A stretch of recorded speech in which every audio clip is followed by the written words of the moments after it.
This Wi-Fi chun that I played on, I uninstalled 6 again, by the way. Let me tell y'all something, bro. I was fighting this Coney Mitsu player. I mean, not Coney Mitsu, this Kimberly player. That should tell you how lowly I think of Kimberly. I was fighting this fucking Kimberly player, right? So this was after I fought this laggy chun. The chun was literally so laggy that she would walk back and forth and she would literally be on the other side of the screen by the time the shit registered. So I'm like, okay, this shit is terrible. I ended up losing, you know, I lost that game.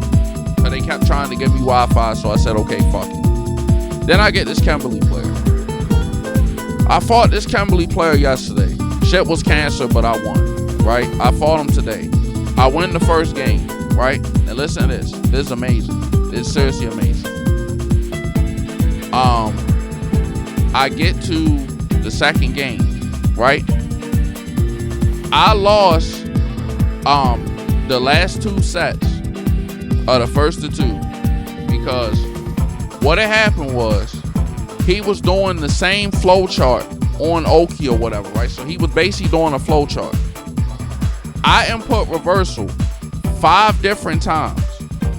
I did it at least twice per interaction. The reversal never came out. If Tekken 8 is not good, like Tekken 8 being rough around the edges is fine. What I played of it, I would say that it has a lot of potential to be good, and it's very rough around the edges right now. If the game released rough around the edges, that's 100% fine. I don't have a problem with that. That's fixable. But Street Fighter 6, that game is bad as a whole. There isn't a single good thing that they did with that game, in my opinion, at this point. Like, that's honestly how I feel. Street Fighter 5 is a better game.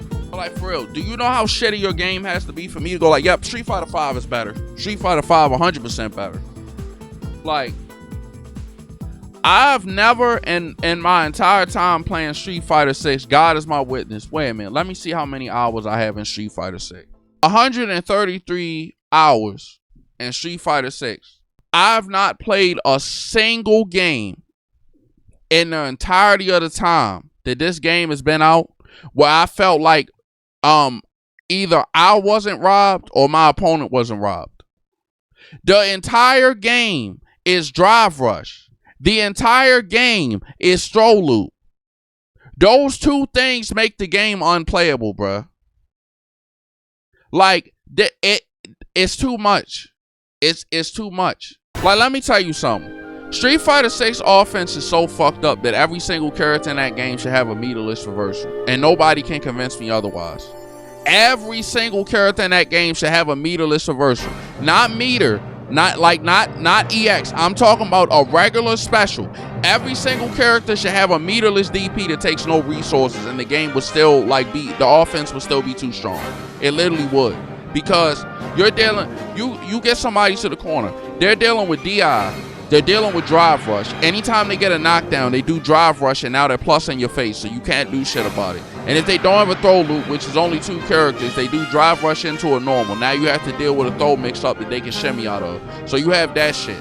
Then on top of that, the antiairs is ass. So if you want to anti-air something and you F up, you're going to die. Then you have characters like Marissa, where the entire kit of the character is disjointed on recovery fucking normals. So you can't even whiff punish. And if you try to whiff punish by walking in the range, you either get clipped or you have to block, because these retarded ass characters have half screen buttons.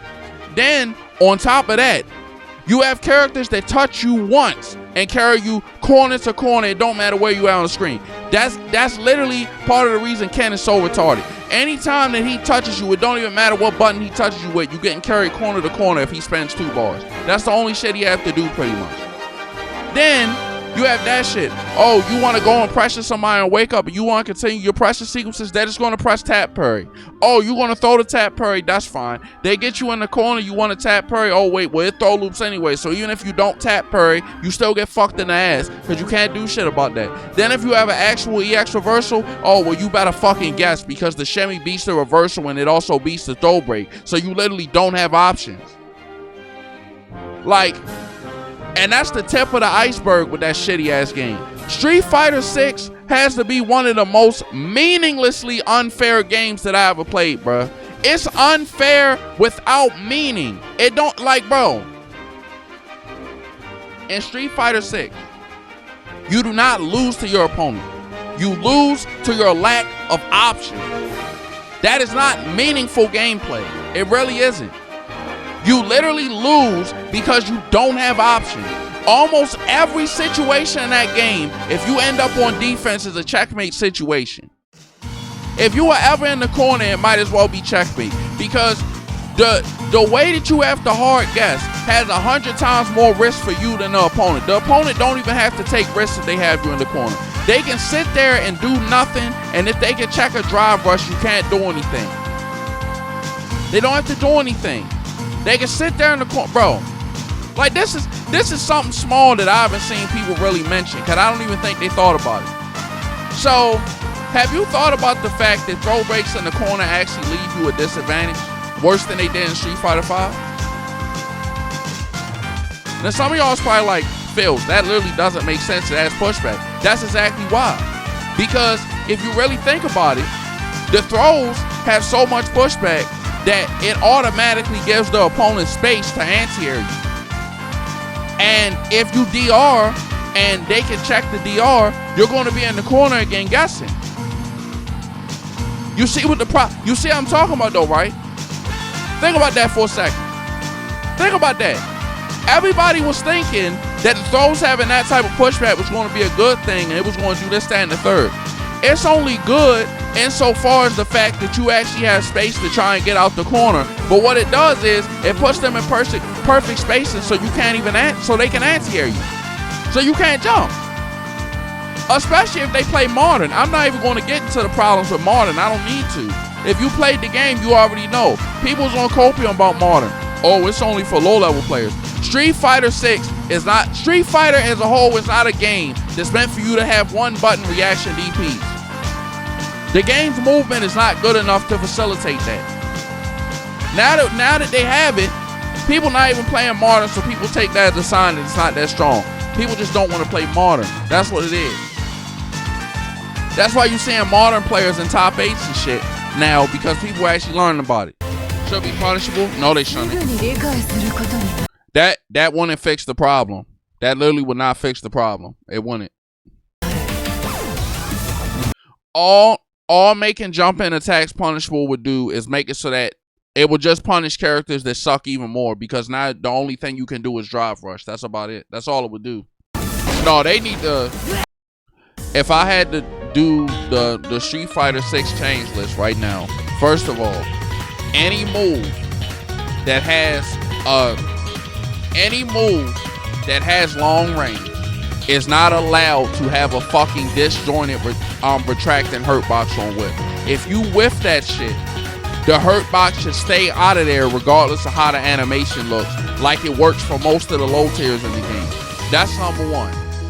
Number two, for drive rush. Drive rush will take 1 bar, right? It will still take 1 bar. This the compromise. If you get hit out of drive rush, you get 2 bars taken. The hurt box for drive rush would be increased to a box in front of you so it can be checked consistently. So you actually have to apply it intelligently, or you're gonna end up in punish counter state. It don't even matter if it's a light. Any button that touches you, that's what would happen. And it would have the hurt box as like forward. So the hurt box would shift forward for the character in a box so you can easily check it. And the most important thing is that you would lose 2 bars for getting hit by it, for getting hit like that. So it's actually a punishment for you misusing the shit. And it would just be punish counter state, has a hurt box, you know, that's in front of you that's large, so you can actually check the shit, and you lose 2 bars for getting hit out of it. The next thing I would do with drive rush, and this is important, any move that goes into a string that leads to a safe or plus on block special cannot give you plus frames out of drive rush. Why? Now, why would I want something this specific? Think about the top tier characters. Think about them. Ken, you press medium punch, you press gen ride. They do that for plus frames anyway, so now you have to guess. You want to be able to use that for plus frames. So now they would have to do stand light punch or whatever for the plus frames, and then actually do a regular mix-up, because then you could press out of the situation.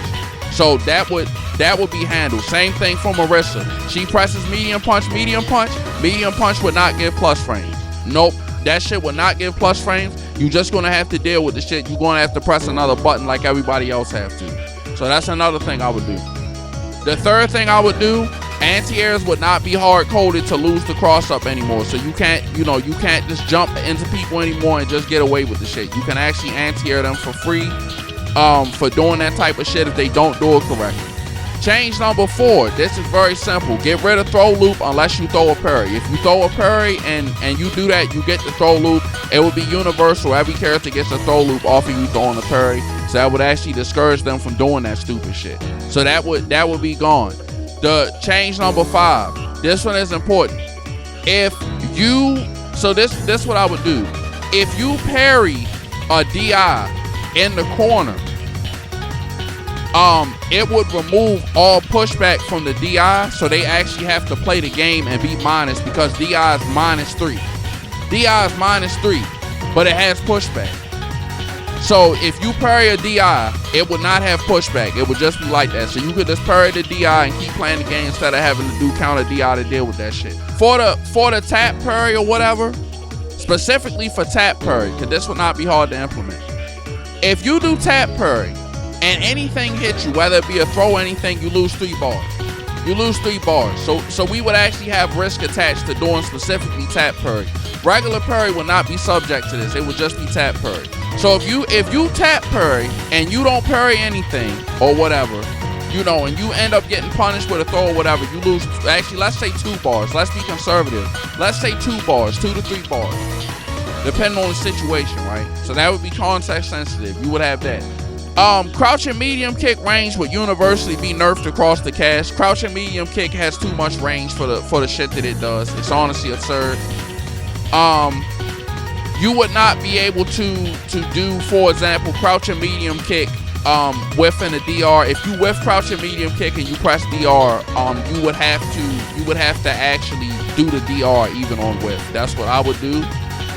But to counterbalance that, I would make it so that if you hit a crouching medium kick, you can actually hit confirm in the DR. So there's actually a skill element to it. Because people literally will throw out crouching medium kick because they think the shit will hit. They just autopilot. They think the shit will hit. They do crouching medium kick. They press forward afterwards. And if the shit hit, they got in for free. If you blocked it, they got in for free. And now they get to B+.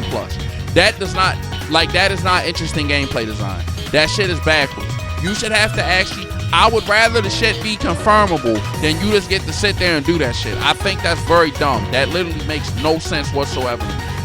I would like for there to be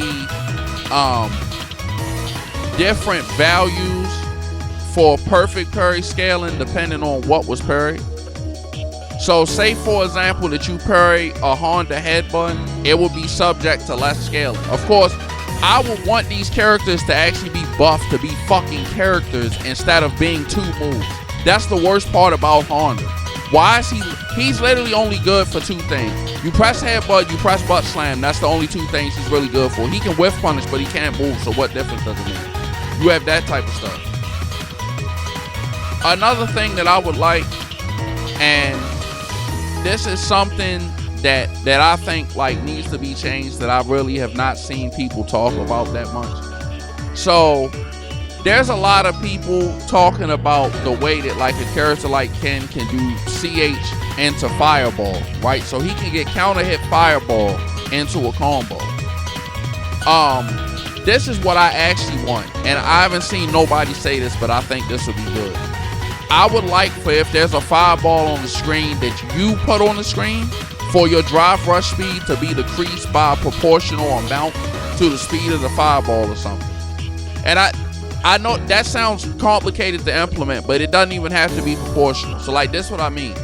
If you do Ken's EX fireball, whatever, and you do drive rush, I want your drive rush speed decreased so that if you want to pick up a confirm or something like that off of a counter hit fireball, you have to be within a certain range.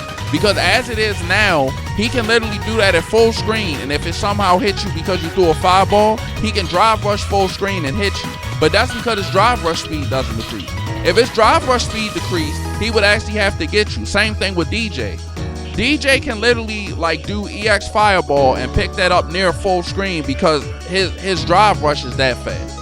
Because he can do like drive rush, stand heavy punch, and then he can do whatever confirm he wants to do. That's stupid. That literally does not make sense. Why would you allow somebody to do that in a game where you can already do walk behind fireball if you DR in the first place? Like, that's not even a reward for using the mechanic intelligence. That's literally a reward for you doing a fireball and then just pressing DR. You're not just getting in as a reward. You're getting in and you get to be plus as well. You shouldn't be able to do that for free. Another thing that I want, and I feel like this would universally be good. So look, right? I want there to be a hard cap on the amount of plus frames that you can get from a DR into a normal on people's wake up. So what I mean by that, let's say for example that you DR into somebody's wake up with a crouching light punch or a stand light punch, and a lot of them is -1. The cap for you to be able to get the plus frames off of that will be +1 instead of being +2, since the DR adds 3 plus frames on block. I don't think that makes sense to be like completely honest with you. I feel like that would make more sense in this situation because, you know, then there would actually be real incentive for you to do DR into a normal for frames and then actually play the game, like, you know, and actually do the mix up or whatever.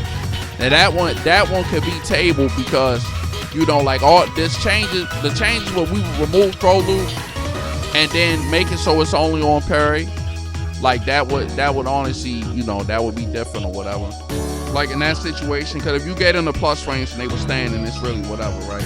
So this is something that I really don't even know why I even have to elaborate on. But all setups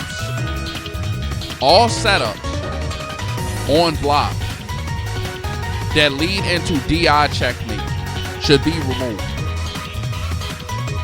A lot of people are like, oh, that'll make the game less fun. No, because let me tell you something.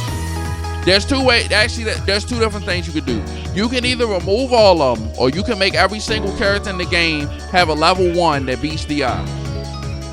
That won't even be hard to do. If you do Geef level 1 and DI is on the screen, make it automatically beat DI. It don't even matter where it's on the screen. Like, let's say you do level 1. Let's just say that's the one situation that works as a ground grab. Same thing with Sim. Same thing with DJ. Make those moves specifically immune to getting hit by DI. They don't even have to be actual reversals. Hard code them so that they cannot lose to DI under any circumstances. They become active whatsoever. Just make them immune to being hit by DI. That's all you have to do.